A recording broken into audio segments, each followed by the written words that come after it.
Assalamualaikum warahmatullahi wabarakatuh. Apa kabar pemirsa Banten TV? Senang sekali saya Lilik Hulwatunima kembali menjumpai Anda dalam program Dialog Khusus kali ini bersama KPU Kabupaten Pandeglang. Kita tahu pemirsa, tahapan Pilkada serentak tahun 2024 ini terus bergulir dan tepatnya puncaknya pada tanggal 27 November mendatang, lebih tepatnya adalah besok, hari di mana kita berhak menentukan masa depan daerah kita dengan memilih calon gubernur ataupun juga wakil gubernur Banten, kemudian memilih calon bupati dan wakil bupati ataupun juga calon wali kota dan wakil wali kota, tentu saja di beberapa daerah di Provinsi Banten. Dan khususnya untuk KPU Kabupaten Pandeglang ini pemirsa, seperti apa komitmennya terhadap tahapan Pilkada serentak tahun 2024? Apakah betul tetap menjaga kondisivitas? Tentu bersama saya sudah hadir Komisioner KPU Pandeglang, Divisi Sosdikli Parmas dan SDM, yakni Bapak Falahuddin. Assalamualaikum Pak. Waalaikumsalam warahmatullahi wabarakatuh. Apa kabar Pak? Alhamdulillah pangestu sehat. Pangestu itu baik ya. Baik Pak, mungkin boleh sedikit dijelaskan bagaimana tahapan Pilkada serentak khususnya di Kabupaten Pandeglang tahun ini. Ini H-1 begitu ya. Kita esok sama-sama mencoblos, bagaimana tahapannya, sejauh mana persiapannya? Ya, kalau untuk tahapan demi tahapan selama penyelenggaraan pilkada ini alhamdulillah sudah berjalan lancar. Kami sudah melakukannya sesuai dengan regulasi dan tahapan yang memang ada di PKPU 2 tahun 2024 sesuai dengan tahapan jadwal pilkada, dan tentunya tinggal beberapa persen lagi karena hampir 99%. Tinggal hari ini itu ada distribusi logistik dari PPS ke KPPS dan tentunya ada pendirian TPS di masing-masing TPS. Persiapan terakhir kami itu. Oke, di H-1 ini barangkali apa yang saat ini tengah dilakukan oleh KPU Pandeglang? Tadi kan tinggal mendirikan TPS begitu ya. Pengawasan apa di lapangan yang dilakukan? Nah, dalam kegiatan pendistribusian dari PPS kepada TPS dan pendirian juga kami melakukan monitoring dan supervisi tentunya untuk memastikan kegiatan pendistribusian logistik dan pendirian itu berjalan lancar, dan kami juga monitoring tersebut dimaksudkan dalam rangka untuk memastikan berjalan lancar karena memang situasinya saat ini sedang kondisi hujan. Kondisi hujan, artinya ada beberapa daerah yang mungkin rawan di Pandeglang? Betul, di Pandeglang salah satu wilayah rawan banjir, longsor dan lain sebagainya. Itu yang kemudian kami atensi ya, beberapa wilayah itu.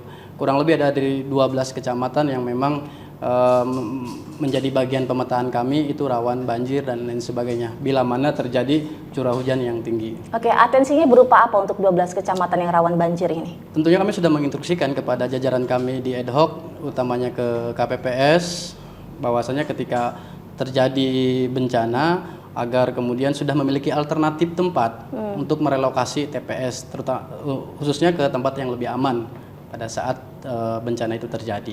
Artinya nanti saat hari H yang kemungkinan bisa jadi hujan ataupun juga banjir ini sudah dipersiapkan terlebih dahulu begitu ya. Koordinasi yang dibangun bagaimana dengan anggota KPPS-nya?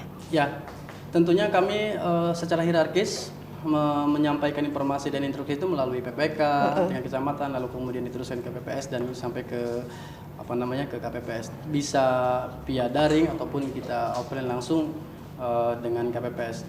Namun untuk langkah-langkah preventif itu tidak hanya kepada jajaran internal kami juga di ad hoc, tapi juga kami membangun sinergitas juga dengan pemerintah daerah, Forkopimda, kepolisian, BPBD dan unsur-unsur stakeholder lainnya. Oke, ada penyelenggara yang boleh dibilang krusial dalam pilkada, yaitu anggota KPPS karena dia bekerja di saat hari H.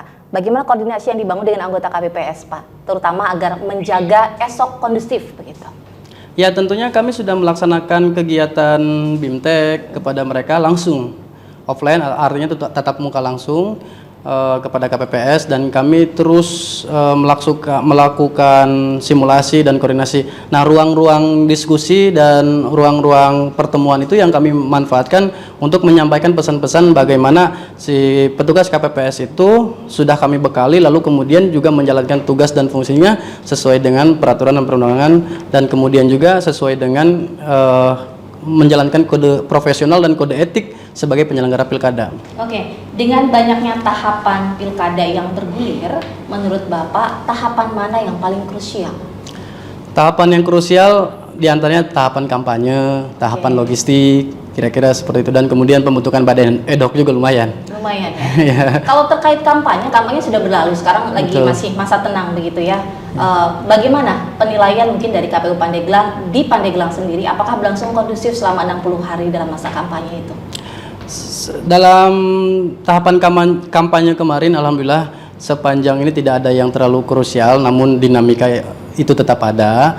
Alhamdulillah, karena kami juga terus membangun komunikasi dan koordinasi yang baik dengan baik itu tim paslon ataupun dengan pemerintah daerah, dan alhamdulillah semua pihak juga menjalankan tupoksinya masing-masing itu sesuai dengan regulasi, sehingga tidak ada yang kemudian terlalu krusial pada saat tahapan kampanye tersebut. Oke, tadi Bapak menyebut persiapan KPU Pandeglang sudah 99% gitu ya, sekian persen tahapannya. Kemudian sejauh mana sih Pak upaya sosialisasi yang sudah dilakukan oleh KPU Pandeglang, mengingat harus menargetkan partisipasi pemilih yang mungkin begitu tinggi begitu, seperti apa? Iya, kita ini KPU memiliki perangkat jajaran ad hoc. Pertama itu kami juga instruksikan untuk membantu KPU melaksanakan sosialisasi di tingkatan masing-masing. Karena tentunya kalau hanya KPU sendiri juga terbatas.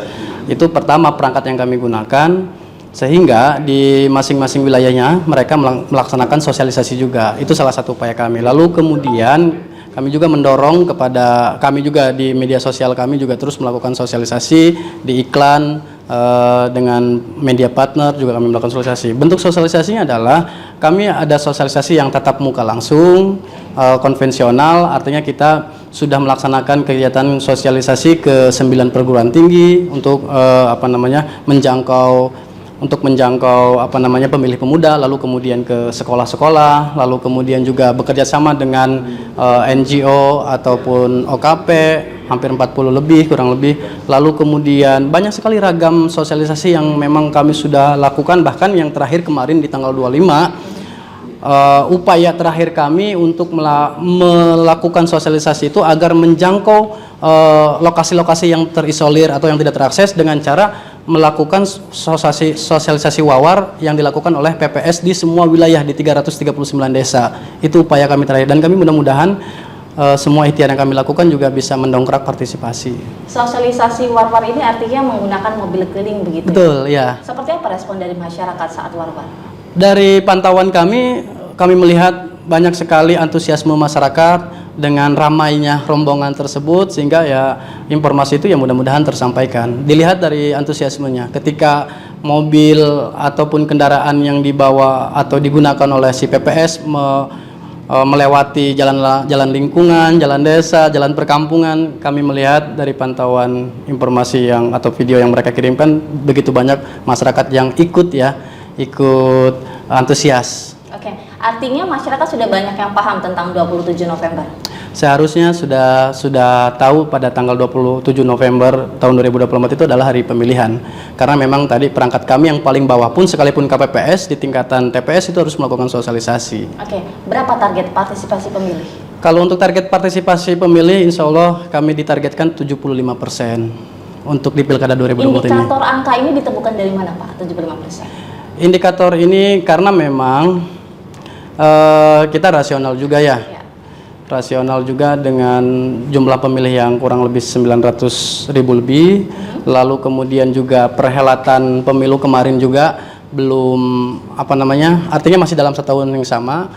Bayangan masyarakat ya mudah-mudahan semangat demokrasinya masih ada, dan tentunya indikator selanjutnya adalah upaya kami juga. Begitu. Oke, kalau pemilu kemarin Pilpres Pileg berapa Pak? Kami targetkan kemarin 80%. Tercapai berapa? 79.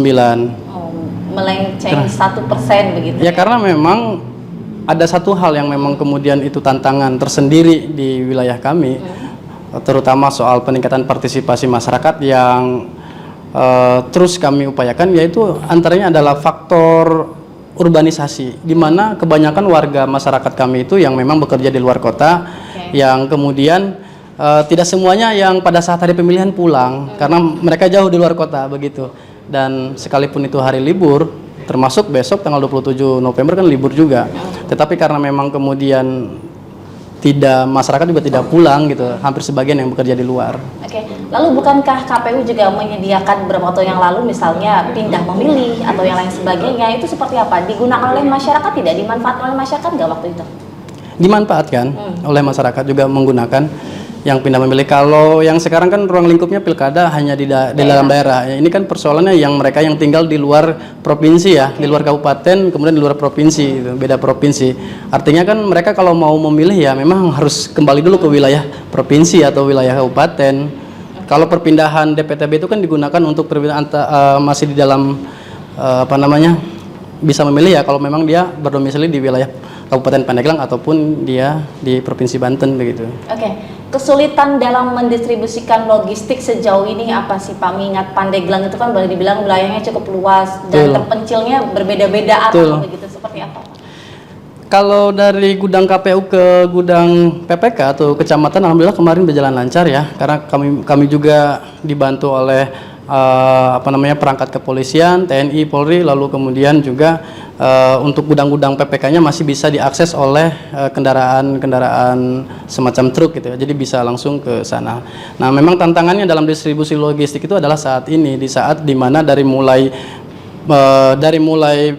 PPK ke PPS, dari gudang PPK ke PPS, dan yang lebih kredit lagi itu dari PPS ke TPS itu, karena memang tadi ya ada beberapa lokasi TPS yang memang susah untuk agak kesulitan untuk aksesnya, terutama di musim penghujan ini. Itulah tantangannya dalam distribusi logistik kami dari PPS ke TPS. Berarti infrastrukturnya memang tidak memadai juga di Kabupaten Pandeglang ya? Bukan persoalan hanya infrastruktur, tapi kemudian ini memang situasi geografisnya itu yang tadi kata Mbak itu luas gitu ya. Lalu kemudian curah hujan juga akan mempengaruhi. Bahkan kalau curah hujan kan post major ya, artinya di semua wilayah juga hampir sama ya. Kalau ketika hujan deras atau bahkan ada sebutnya itu ada banjirop dan sebagainya, itu yang kemudian mau sebaik apapun infrastrukturnya tetap saja kan begitu. Tantangan alam itu yang kemudian mempersulit. Baik, dari target 75% partisipasi pemilih, mungkinkah ini akan tercapai? Kita tahan dulu Pak. Pemirsa Banten TV, kita akan kembali lagi usai jeda berikut ini, tetap di Dialog Khusus bersama KPU Kabupaten Pandeglang.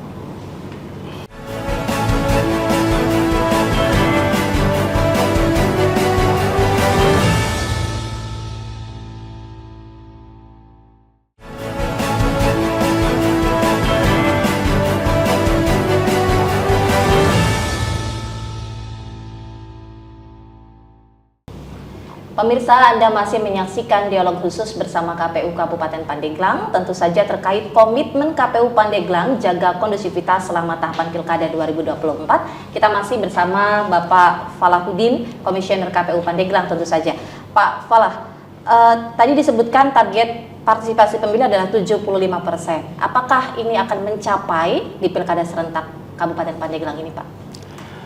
Kami berharap dan kami optimis target capaian ini tercapai dengan usaha yang sudah kami lakukan, dan juga mudah-mudahan besok semua masyarakat, cuaca mendukung, masyarakat semuanya yang sudah memiliki hak pilih datang ke TPS untuk menyalurkan hak pilihnya.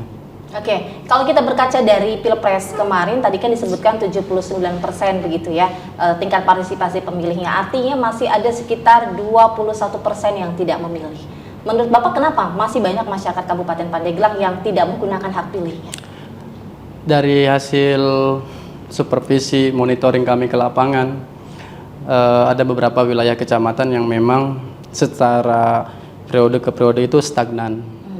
Karena memang tadi dari kultur masyarakatnya yang memang tadi yang saya sampaikan sebelumnya, bahwasanya perpindahan atau tugas dia yang di luar kota, lalu kemudian juga pada hari pemilihan dia tidak pulang, dan hampir banyak beberapa kecamatan yang kemudian itu mempengaruhi tingkat partisipasi. Namun laporan dari jajaran ad hoc kami di bawah pun bahwasanya ketika ada masyarakat yang tinggal di situ, menetap di sana, dia datang begitu, datang ke TPS. Jadi yang menjadi satu batu sandungan itu adalah masyarakat yang misalnya dia bekerja di luar provinsi, ke Jakarta, ke Bandung atau keluar pulau. Nah, ini mereka yang tidak pulang lalu kemudian tidak menyalurkan hak pilihnya. Sementara kalau pilkada itu dia nggak bisa DPTB ke Jakarta karena yang kita pilih kan Gubernur Banten dan Bupati Pandeglang kan. Nggak mungkin dia bisa memilih di Jakarta. Nah ini tantangannya. Baik, berarti kan memang sudah dipetakan kemarin beberapa TPS yang mungkin partisipasinya rendah kan sudah ada dalam catatan KPU Pandeglang, begitu kan Pak ya? Apakah lalu tidak kemudian disosialisasikannya lebih di TPS tersebut? Betul, kami juga ada kegiatan sosialisasi segmen dan bahkan sosialisasi di tingkat kecamatan yang dilakukan oleh PPK. Dalam pelaksanaannya kami instruksikan kepada PPK di tingkat kecamatan agar mencari lokasi yang memang indikator partisipasinya rendah di pemilu kemarin atau pilkada sebelumnya. Disitulah cari lokasinya, jangan hanya di pusaran kotanya saja. Dorongan kami untuk tadi mendongkrak lokasi-lokasi TPS yang memang memiliki pengalaman partisipasi rendah. Itu salah satu upaya kami agar bagaimana yang TPS kemarin partisipasinya rendah dengan kehadiran sosialisasi itu menjadi upaya kami lah begitu. Oke, tahun 2024 ini boleh dibilang tahun politik karena Februari kemarin kita sudah menyelenggarakan Pilpres dan juga Pileg. Kemudian Pilkada esok hari 27 November. Menurut Bapak apa perbedaan persiapan dari kedua pemilihan ini? Saat pemilu kemarin dengan saat Pilkada ini, apa persiapan perbedaan dari KPU Pandeglang? Persiapannya lebih streng ya kalau Pilkada sekarang. Kenapa demikian? Karena perihal tahapan jadwalnya dan waktunya yang mepet. Kira-kira terbatas lah, maksud cepat karena memang 1 tahun yang sama begitu beres Pilpres langsung disambung dengan Pilkada. Itu perbedaannya, salah satu perbedaannya lah. Oke, bagaimana dengan peserta Pilkada yang boleh dibilang dekat begitu karena lokal punya sendiri ketimbang yang Pilpres yang jauh secara nasional. Apakah ini menjadi tantangan oleh Komisioner KPU Pandeglang? Ini juga merupakan satu tantangan juga bagi kontestasi pilkada ya, karena memang tadi Mbak sampaikan bahwasanya ruang lingkupnya ini adalah di daerah sendiri dan tentunya warga lokal sendiri yang mencalonkan diri, yang memilihnya. Ini tantangan, oleh karena itu kami terus mendorong membangun kesadaran dan pemahaman bahwasanya ya kesuksesan pilkada ini bukan hanya tanggung jawab KPU saja ataupun penyelenggara saja. Tanggung jawab juga dari peserta, tanggung jawab juga dari masyarakat. Itu yang kemudian kami terus bangun kesadaran kolektif. Ya tadi karena memang yang rugi kalau ada kejadian-kejadian yang tidak harapan, yang rugi ya kita semuanya gitu. Lalu apa komitmen yang dibangun KPU Pandeglang mengingat pesertanya adalah lokal agar maksudnya netral begitu, tidak memihak beberapa pasangan calon? Kalau KPU sudah dipastikan netral, kalau kami sudah disumpah ya. Termasuk kami juga instruksikan ke bawah. Karena itu tertuang dalam PKPU 8 tahun 2019, PKPU 8 tahun 2019 tentang pembentukan dan tata kerja badan ad hoc. Di sana ya kita ya harus profesional, memiliki integritas, adil, luber jurdil. Itu prinsip yang harus kami harus kami pegang teguh dan kami harus laksanakan sesuai dengan sumpah dan fakta integritas yang kami tandatangani. Oke, gitu. Berarti artinya komitmen itu akan terus dijaga hingga penghitungan suara dan penetapan nanti begitu ya? Insya Allah siap. Baik, Pak, penyelenggara pilkada juga kan perlu ada kolaborasi berbagai pihak karena boleh dibilang pilkada ini bukan hajatnya KPU saja, tapi juga hajat seluruh masyarakat. Nah, bagaimana kolaborasi yang dibangun dengan pihak mana saja, Pak? Sejauh ini ya kita berkolaborasi pertama ya dengan pemerintah daerah tentunya. Lalu kemudian juga kita berkolaborasi dengan tim paslon ya, atau tim penghubung paslon, dan tentunya juga dengan semua stakeholder yang ada di pemerintah di wilayah Kabupaten Pandeglang, dengan Arim Ulama, kita mengadakan doa bersama. Lalu kemudian juga dengan para akademisi kita membangun diskusi bagaimana pemilu ini pilkada ini berkualitas, dengan tokoh pemuda, begitu dengan tokoh masyarakat. Kita bangun dalam ruang-ruang sosialisasi, ruang diskusi, dan tentunya dalam ruang-ruang rapat koordinasi juga begitu. Oke, berarti kalau dukungan dari pemerintah memang begitu kuat ya? Alhamdulillah. Sejauh ini seperti apa dukungan khusus dari pemerintah sendiri? Salah satu dukungan dari pemerintah itu diantaranya Kabupaten Pandeglang merupakan salah satu KPU ya, KPU Kabupaten Pandeglang salah satu KPU di Provinsi Banten ini yang mendapatkan full bantuan untuk BPJS Ketenagakerjaan, proteksi BPJS untuk seluruh Ketenagakerjaan anggota penyelenggara, untuk seluruh penyelenggara dari termasuk badan ad hoc ya. dia badan ad hoc sampai dengan tingkatan KPPS itu dibayarkan oleh pemerintah daerah ke BPJS Ketenagakerjaan. Jadi kami penerima manfaat dari BPJS Ketenagakerjaan yang dibayarkan oleh pemerintah daerah. Itu salah satu wujud ya kerjasama dan dukungan dari pemerintah daerah. Di samping itu juga pemerintah daerah ini kan memiliki peran serta dalam pembentukan badan ad hoc. Di antaranya dalam ad hoc itu juga ada sekretariat PPK, lalu kemudian ada fasilitasi gedung untuk gudang logistik, lalu kemudian di tingkatan PPS juga ada sekretariat. Nah, sekretariat ini merupakan salah satu wujud fasilitasi daripada pemerintah daerah. Termasuk kemarin soal pembersihan APK juga kita nggak bisa sendirian. Kami juga dibantu oleh perangkat perangkat dari pemerintah, OPD diantaranya ada Kesbang, ada Satpol PP, ada Disub, DLH, gitu, dan DPMPS yang bantu kita di lapangan gitu. Oke, berarti memang pemerintah daerah sendiri memberikan perhatian sebegitu besarnya.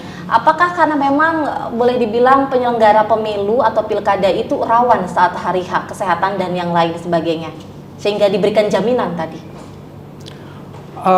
Tadi ada jaminan ketenagakerjaan bila mana kemudian terjadi kecelakaan. Ya kita tidak ada yang tahu kemudian kalau dalam bertugas ada celaka atau tidak ataupun meninggal. Tapi dalam hal konteks kesehatan sebagai penyelenggara pilkada dari awal kita sudah menjadi satu persyaratan. Kalau ingin jadi badan ad hoc ataupun PPKPPS itu harus ada surat keterangan kesehatan untuk memastikan yang bersangkutan sehat. Jadi dia harus ada surat keterangan kesehatan dari rumah sakit yang kemudian di sana di dalamnya ada keterangan berkaitan dengan kolesterol dan cek gula darah. Itu memastikan bahwasanya dia tidak punya penyakit komorbid atau penyerta. Itu yang pertama ya, memastikan. Lalu kemudian berkaitan dengan kemarin beberapa waktu lalu kita juga berkoordinasi dan berkolaborasi dengan Dinas Kesehatan dalam rangka pemeriksaan pemeriksaan cek kesehatan bagi petugas ad hoc kami. Dan juga di KPU-nya sendiri ada juga dari kepolisian, dari Dinkes yang bantu pegawai kita di KPU untuk pemeriksaan kesehatan. Artinya itu untuk memastikan dan persiapan pelaksanaan di tanggal 27 November. Adapun kalau sakit ya itu di luar batas manusia. Baik, ya. Tapi upaya kita sudah. Tapi bagaimana dengan di hari H? Apakah juga mungkin bekerja sama dengan Dinkes misalnya menyiapkan tenaga kesehatan atau ambulans saat hari H? Oh iya. Nah, untuk itu juga kami sudah sampaikan dan kami sudah meminta kepada pemerintah daerah dalam hal ini Dinas Kesehatan pada waktu hari H nanti untuk ada perbantuan tenaga medis ya di TPS atau paling tidak di satu wilayah desa itu ada pembantuan medis. Nanti kemudian ketika terjadi ada yang sakit dan sebagainya bisa langsung berkoordinasi dengan puskesmas terdekat ataupun dengan tenaga medis yang ada di sana. Dan kemarin juga informasinya ada perbantuan vitamin sedang dihitung dari pemerintah daerah. Oke, terkait logistik, salah satunya mungkin surat suara. Kita tahu beberapa waktu yang lalu kita dengar kabar bahwa ada surat suara yang rusak begitu ya. Bahkan mungkin tertukar di Kabupaten Pandeglang. Seperti apa upaya dari KPU, Pak? Ya, kalau yang rusak ataupun yang kemudian rusak dan sebagainya itu tentunya waktu pada proses pelipatan kemarin ya kita minta diajukan untuk dicukupi kebutuhannya, minta diganti gitu kan. Tapi ketika selesai pelipatan pengepakan yang tentunya dihanguskan. Oke, sisanya. Ada upaya pemusnahan? Ada. Sudah dilakukan itu? Sudah barusan hari ini. Oh, hari ini sudah dilakukan. Ada berapa lembar kalau boleh tahu Pak? Saya kalau boleh izin saya boleh lihat datanya ya, karena ini berkaitan dengan soal data. Surat suara yang rusak ya, boleh dijelaskan juga mungkin ini kertas suara yang apa? Gubernur ataukah bupati ataupun juga wakil bupati? Kalau untuk yang kelebihan surat suara gubernur itu 198 lembar. Itu kelebihan? Ya, kelebihan. Kemudian surat suara yang bupati dan wakil bupati yang rusak. Yang rusak itu 109 lembar. Kelebihan surat suara pemilihan bupati dan wakil bupati sebanyak 1081 lembar. Surat suara pemilihan bupati dan wakil bupati yang rusak sebanyak 89 lembar. Iya. Dan yang rusak semuanya sudah dimusnahkan hari ini ya. Di mana dimusnahkan? Di kantor KPU? Di gudang KPU kita. Disaksikan oleh siapa saja? Ada di sana stakeholder di Polres, Kesbang, pemerintah daerah, seperti itu, Panwas juga, Bawaslu begitu. Oke. Apakah semua logistik dipastikan betul hari ini akan datang ke TPS atau PPS, Pak? nanti dijawabnya. Pemirsa Banten TV, kita akan kembali lagi usai jeda berikut ini, tetap di Dialog Khusus bersama KPU Pandeglang.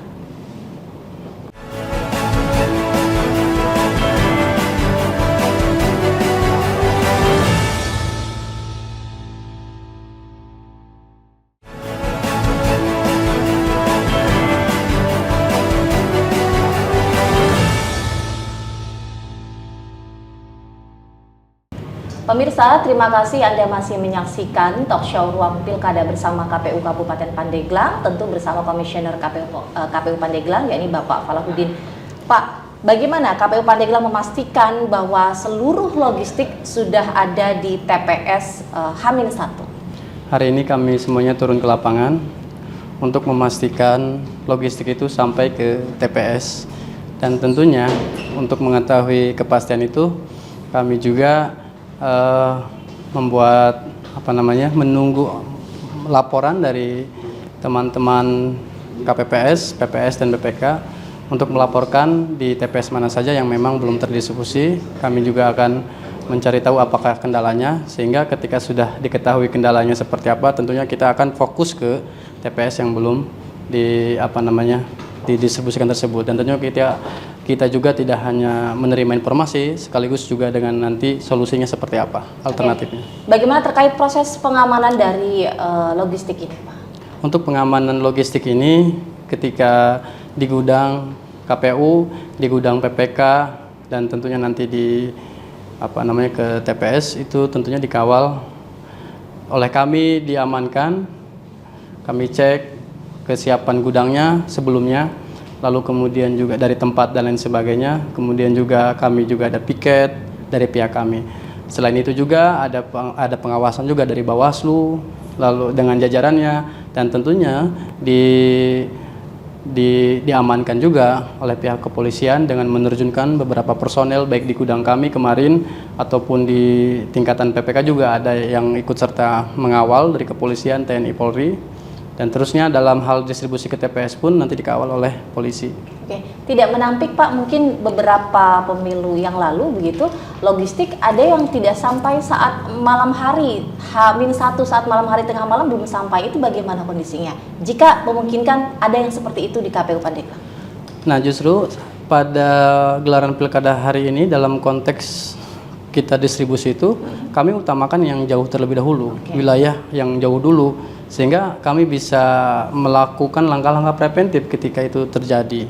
Karena berangkat dari pengalaman, misalkan ada yang belum sampai, tentunya pengalaman itu yang kemudian menjadi langkah kami ke depan, seperti itu. Oke, bagaimana dengan hari H esok? Mungkin ada tahapan yang harus lebih diawasi oleh KPU Pandeglang agar jalannya hari H saat pencoblosan ini berlangsung dengan lancar. Ya, fungsi kita dalam pelaksanaan yang dilakukan oleh jajaran kita paling bawah, ya fungsinya salah satu adalah monitoring dan kemudian supervisi ke bawah ke lapangan. Tetapi di samping itu, untuk memastikan kelancaran itu kami pun membuat jalur koordinasi atau help desk di KPU Pandeglang, di PPK, di PPS, sehingga ketika terjadi satu kejadian yang tidak diharapkan ataupun ada sedikit dinamika ataupun problem di tingkatan TPS, tentunya si KPPS itu bisa langsung berkoordinasi dengan jajaran ke atasnya secara hierarkis. KPPS akan koordinasi dengan PPS dan seterusnya ke KPU. Dan ketika laporan itu kami terima, tentunya kami juga akan langsung mengambil kebijakan teknis. Itu. Kalau tata cara pemilihan, mungkinkah masyarakat di Pandeglang sudah tahu semuanya bagaimana proses memilih dan cara memilih? Secara prinsip tidak jauh berbeda dengan pemilu ataupun pilkada sebelumnya. Hampir sama, ya mudah-mudahan masyarakat di Kabupaten Pandeglang sudah tahu dan memahami teknis pemilihan yang benar seperti apa, yang salah seperti apa. Makanya kita punya tagline milih sing benar. Dimaksudnya tadi jangan salah. Milih sing benar itu bahasa Pandeglang? Milih sing benar ya bahasa Sunda lah. Bahasa Sunda sama dengan bahasa Jasengnya. Baik. Berarti memang sudah terencana dengan baik, mudah-mudahan esok ya. Ya. Kemudian di saat masa kampanye kemarin 60 hari dan saat ini masa tenang, ada tidak indikasi pelanggaran yang dilakukan misalnya oleh paslon ataupun juga oleh tim sesnya atau masyarakat sendiri? Sebetulnya kalau dilaksanakan atau dilakukan oleh tim paslon sejauh ini kami belum melihat ya, dari kemarin juga. Namun kalau oleh karena memang tidak beririsan langsung dengan KPU ya. Iya. Kalau pelanggaran itu kan dia masuknya ke Bawaslu. Memang kemarin didapatkan informasi ada beberapa informasi pelanggaran yang itu ditangani langsung oleh pihak Bawaslu dan Gakumdu. Begitu. Tapi kalau dalam tahapan pelaksanaannya tim paslon semuanya sangat kooperatif dan menjalankan sesuai dengan baik itu tim paslon, parpol ataupun tim kampanye menjalankan sesuai dengan regulasi sejauh ini. Oke. Lalu bagaimana kolaborasi yang dibangun KPU Pandeglang dengan Bawaslu sendiri seperti apa? Karena kita sama-sama sebagai penyelenggara pilkada, kita alhamdulillah intent ketika ada hal apapun yang memang itu secara teknis atau insidental ya kita langsung komunikasi, baik itu melalui rapat koordinasi secara formal ataupun kita bisa langsung komunikasi secara langsung ya, seperti itu. Oke, menurut Bapak mungkinkah saat hari H ada pelanggaran yang dilakukan? Kalau kemungkinan ya kita nggak tahu ya. Tapi kami harapannya tidak ada pelanggaran dan jangan ada pelanggaran seperti itu oleh siapapun ya. Ya terutama ya oleh penyelenggara sendiri, jangan sampai kemudian itu berangkat dari kita. Kami selalu menekankan kepada jajaran kami jangan sampai semua problematika itu kita bersumber dari kita. Ya, tapi kalau yang dari luar kan kita juga nggak bisa mencegah, nggak bisa melarang dan sebagainya. Namun kita memperkuat pondasi integritas kita sebagai penyelenggara saja. Oke, anggota KPPS termasuk penyelenggara yang boleh dibilang krusial besok hari bertugas saat hari H begitu. Mungkin ada antisipasi tidak bagi anggota KPPS yang dikhawatirkan kelelahan? Karena kita berkaca mungkin saat pemilu 5 tahun atau beberapa tahun yang lalu kan ada beberapa anggota KPPS yang memang kelelahan, kecapean bahkan juga meninggal dunia. Lalu apa antisipasi yang dilakukan agar besok berjalan dengan lancar? Ya tentunya dari mulai malam ini harus cukup istirahat, ya, makan cukup, sarapan seperti itu, dan tentunya juga vitamin juga harus disiapkan ya. Nah,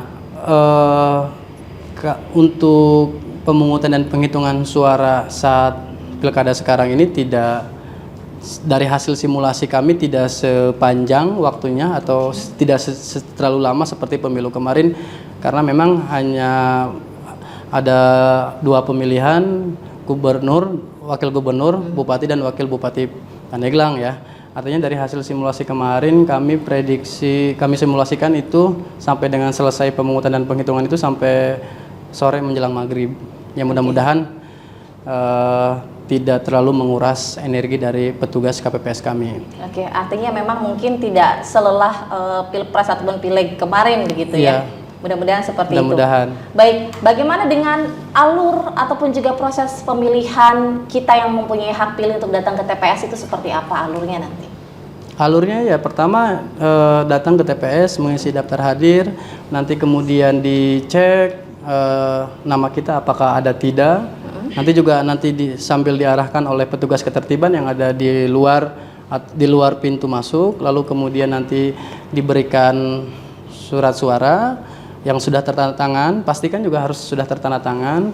Dan kemudian bila mana kemudian mengantri nanti akan dipersilahkan untuk mengantri dulu karena memang nanti disediakan tempat duduk untuk antrian. Setelah itu baru nanti diarahkan untuk menuju kobong atau bilik suara untuk menyalurkan hak suaranya. Setelah itu kemudian selesai dan kemudian ya diarahkan untuk ke pintu keluar. Di sana sebelum keluar nanti akan diminta untuk menandai jarinya itu dengan tinta itu untuk memastikan bahwasanya yang bersangkutan sudah menggunakan hak pilihnya agar tidak terjadi memilih beberapa kali begitu. Oke, adakah kemudahan untuk kaum disabilitas untuk memilih?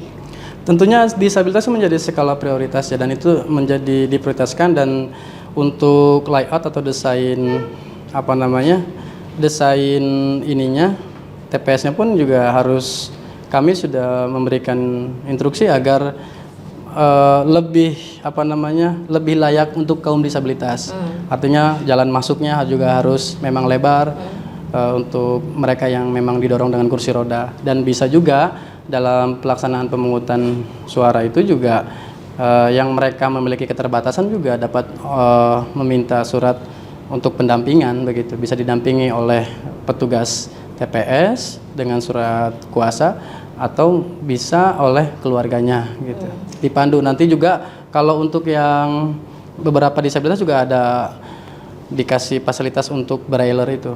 Apa namanya? Tanda baca itu ya. Tanda baca ya. Tanda baca itu. Tapi memilih tetap memilih sendiri gitu loh. Iya, tidak didorong ya untuk memilih siapa iya, gitu. Memilih sendiri gitu. Oke, kalau untuk kemudahan mungkin warga atau yang mempunyai hak pilih yang sedang sakit, apakah ada juga kemudahan?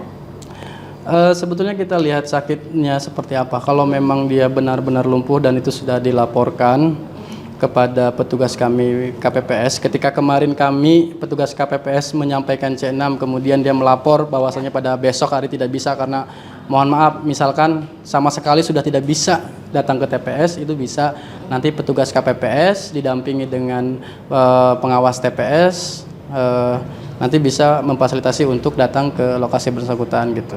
Oke, terkait penghitungan suara sendiri itu kan dimulai kalau tidak salah dari pukul 13.00 waktu Indonesia Barat. Nah, penghitungan? Iya. Penghitungan betul ya, jam 13. Kemudian lalu bagaimana proses penghitungan surat suara sendiri sampai rekapitulasi? Seperti biasanya kalau untuk penghitungan suara tentunya nanti dihitung dulu, ada persiapan penghitungan dulu, hasilnya ditempelkan dulu, jadi ada rapat terlebih dahulu, lalu kemudian petugas, para saksi, lalu kemudian pengawas TPS, yaitu mereka ada di dalam. Selain daripada itu tidak boleh ada di dalam. Lalu kemudian dihitung kembali surat suara dan disinkronkan dengan mengisi C hasil. Lalu kemudian selesai penghitungan suara,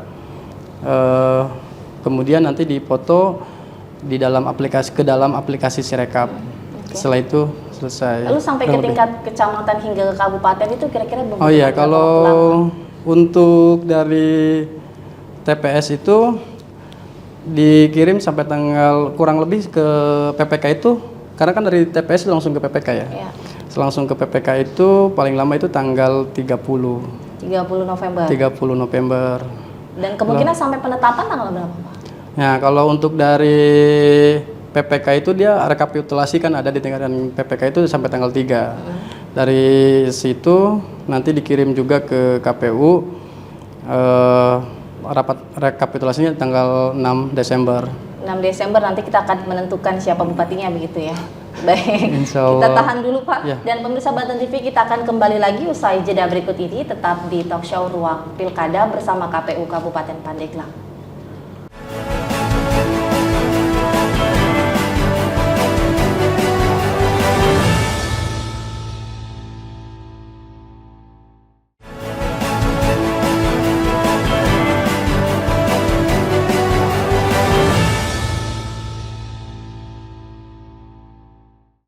Pemirsa, terima kasih Anda masih menyaksikan talk show Ruang Pilkada bersama KPU Kabupaten Pandeglang, tentu saja bersama komisionernya, yakni Bapak Falahuddin.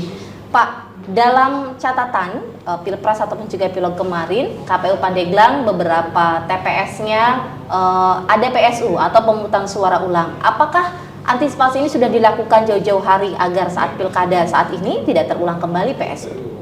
Ya, tentunya antisipasi itu ada ya. Pertama mulai dari rekrutmen KPPS-nya, lalu kemudian pemahaman KPPS-nya, dan tentunya ya penggodokan kode etiknya. Pelanggaran kan hanya berputar soal tiga hal tersebut ya. Pelanggaran kan ada pelanggaran administrasi, ada pelanggaran kemudian etik, ada pelanggaran pidana yang kemudian juga bisa mengakibatkan tadi ya PSU. Nah, memang kemarin di pemilu, kalau kita pemilu lihat itu ada PSU di satu titik ya. Di satu titik di TPS di salah satu kecamatan lah ya, seperti itu.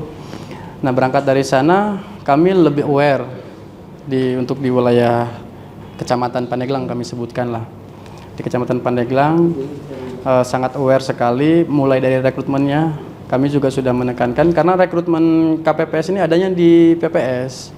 Kami memastikan bahwasanya si calon KPPS itu harus sudah clear dari Sipol, dari Silon untuk memastikan integritasnya.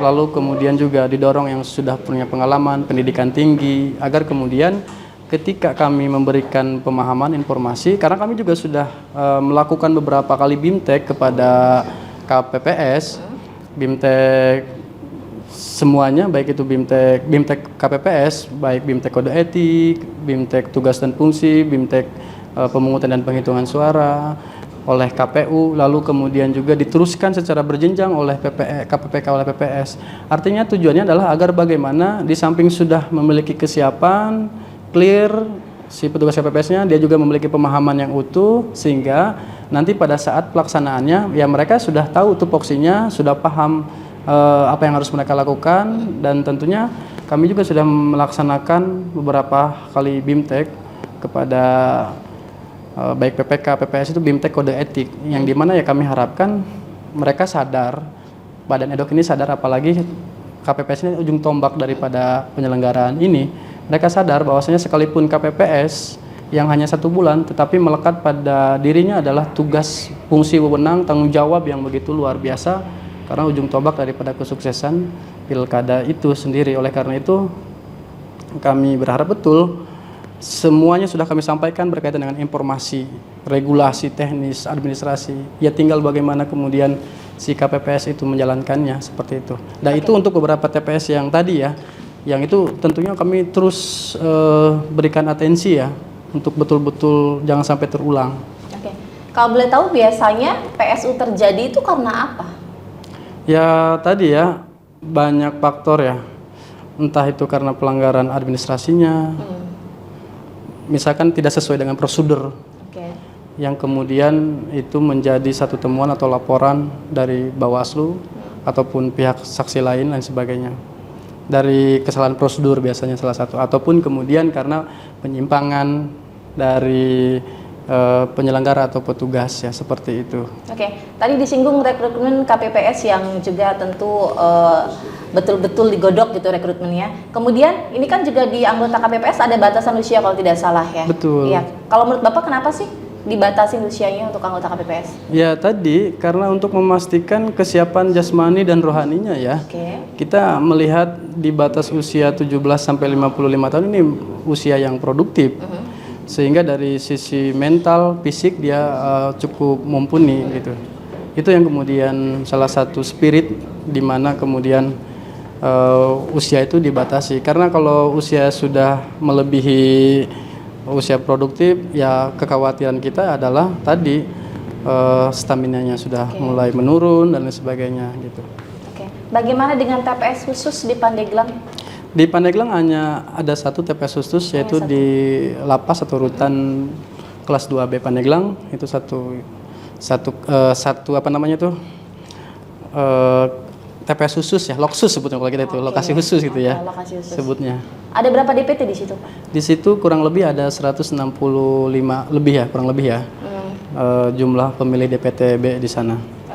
Apakah sebelumnya juga dilakukan sosialisasi yang lebih di loksus tersebut? Oh iya, kami juga sudah melaksanakan kegiatan sosialisasi khusus untuk di loksus. Kami menyampaikan informasi berkaitan dengan tahapan kepada warga rutan. Kami juga menyampaikan bagaimana teknis pemungutan dan penghitungan suara, dan kemudian kami juga menginformasikan siapa saja calon-calonnya yang memang berkontestasi, seperti itu. Dan alhamdulillah kemarin berjalan lancar. Baik. Dalam catatan penyelenggara pemilu kan ada beberapa permasalahan ya. Salah satunya adalah mungkin terkait teknis akses jaringan teknologi informasi. Seperti apa kesiapannya khususnya untuk Sirekap barangkali? Ya, untuk Sirekap, dan ini istilahnya Sirekap juga digunakan di periode pemilu ya sebelumnya. Dan sekarang lebih dimutakhirkan lagi, lebih di-upgrade lagi, dan lebih sempurna lagi. Namun demikian ada ikhtiar juga dari kita, 2 kali dilaksanakan simulasi Sirekap itu uji beban. Jadi sebelum nanti Sirekap betul-betul digunakan pada besok hari, itu sudah ada 2 kali nih KPPS mengikuti kegiatan simulasi. Simulasi uji beban 1 alhamdulillah berjalan lancar, simulasi yang kedua kalinya alhamdulillah juga berjalan lancar. Kemarin di tanggal 24 uji beban dan alhamdulillah berjalan lancar. Ya mudah-mudahan tidak ada kendala sejak karena memang sudah dilaksanakan 2 kali beban. Lalu kemudian juga terkait dengan soal jaringan, ya memang ada beberapa spot yang blank spot bahasanya itu di wilayah kita yang kemudian juga sudah disampaikan kepada kami, dan tentunya ya Sirekap juga itu dia bisa dilakukan offline, bisa di offline-kan dulu, tapi setelah itu dia mencari sinyal baru bisa terupload seperti itu. Jadi sangat sempurna lah kalau Sirekap ini. Artinya sudah dia tidak menganggap sudah matang dan tidak menganggap pada proses pemungutan penghitungan suara di TPS sebetulnya bisa digunakan. Baik, oke, saat ini masih dalam masa tenang. Jika dalam masa tenang ada kampanye terselubung, apa tindakan dari penyelenggara? Mungkin KPU berkoordinasi dengan Bawaslu atau seperti apa? Pertama, kami tidak berharap ada pelanggaran apapun ataupun kampanye yang terselubung, dan berkaitan dengan penindakan ataupun kampanye lain sebagainya itu masuk ke ranahnya Bawaslu, Mbak. Nanti dia yang akan mengatakan ini pelanggaran atau bukan, atau ini kampanye atau bukan, itu ranahnya pengawas pemilu ya. Kalau kita sudah, tugas kita kan regulator, kemudian menyampaikan tahapan dan jadwal. Ketika ada orang yang melanggar, itu kembali lagi ke ranah Bawaslu. Oke, lalu apa koordinasi yang dibangun oleh Bawaslu selama ini? Dia selalu mengingatkan kita, baik itu tahapan kita harus melakukan kegiatan sesuai dengan tahapan, lalu kemudian juga dia menginformasikan ketika memang ada pelanggaran juga dikoordinasikan kepada kita, misalkan dia juga bahkan mengklarifikasi atau mengkonfirmasi kita berkaitan dengan regulasi yang ada begitu. APK sendiri sejauh ini sudah banyak yang diturunkan? Tanggal 24 November kemarin secara serentak kami KPU, Bawaslu, stakeholder itu semuanya turun untuk membersihkan, berikut dengan secara simultan ke PPK PPS juga ikut membersihkan semua APK yang ada di wilayah Kabupaten Pandeglang, dan alhamdulillah sudah hampir 100% sudah dibersihkan. Karena memang sejauh ini kami belum mendapatkan laporan lagi kalau memang masih ada yang terpasang, dan tentunya ketika pun ada yang masih terpasang atau luput dari pantauan kami, tentunya ini akan kami langsung teruskan kepada pemerintah daerah lewat Satpol PP dan sebagainya. Oke, baik. Apa komentar Bapak terkait mungkin serangan fajar yang mungkin saja ada dan dilakukan oleh orang yang tidak bertanggung jawab di detik-detik pencoblosan?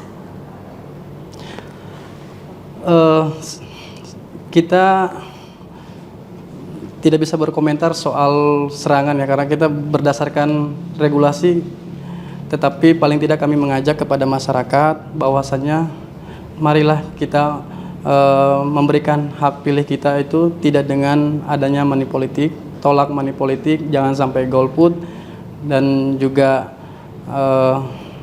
hindari hoax.